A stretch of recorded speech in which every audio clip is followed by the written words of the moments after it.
افغانستان لپاره ډیر ښه خبر. امریکا څه غواړي چې له افغانستان سره وکړي او ولسمشر غني څه ویلي؟ دلته په ویډیو کې له موږ سره وګورئ. قدرمنو لیدونکو السلام علیکم، وخت مو په خیر. د امریکا متحده ایالاتو له کوویډ-19 سره د مبارزې په پار له اړمنو هیوادونو سره د مرستې لپاره د خپلو مرستو اندازه اعلان کړه. په دغه مرستندویه دقیقې له افغانستان سره د 15 میلیونو ډالرو مرسته ځانګړې شوې ده. ټاکل شوې ده په افغانستان کې د کورونا وایرس له امله زیانمنو قربانیانو او د درملنې پوی چارو کې ولګول شي.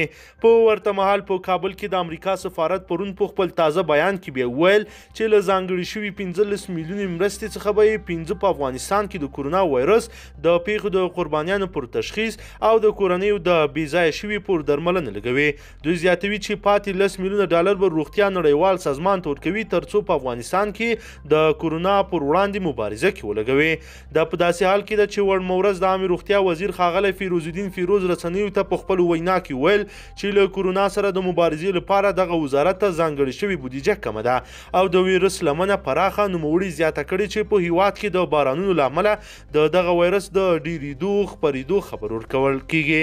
دوی وویل یو اړخ ته د دوی د کورونا سره د مبارزې لپاره بودیجه کمه ده او بل پلو په هیواد کې روانو پسرلنیو بارانونو د دغه وایرس د ډیریدو خپریدل لامل شوی دی او اندېښنه یې څرګنده کړې چې پر راتلونکو ورځو کې به دغه وایرس د هیواد ډیرو سیمو ته ورسیږي.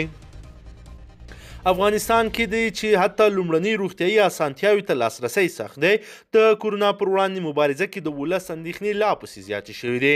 تر دې مهاله په ټول هیواد کې د کورونا 140 مثبتې پیښې ثبت شوي دي چې یوازې 9 شي په تیرو 24 ساعتونو کې رامنځته شوي دي. د امریکا سفارت په خپل بیان کې ویلي چې یاده شوي 15 میلیونري مرسته به د لابراتوارونو پر تجهیز، د ناروغۍ پر وړاندې مبارزې او کنټرول او دغه راز په دې برخه کې پر نظارت باندې لګول کیږي.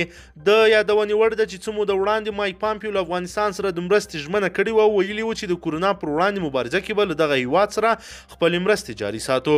حکومت وار له مخې د دغه وایرس پر وړاندې مبارزې او روغتیایي چارو ته 15 میلیونه بودیجه ځانګړې کړې ده او په احتیاطي توګه یې د 10 میلیونه نورې بودیجې د اعلانولو خبر هم ورکړی و.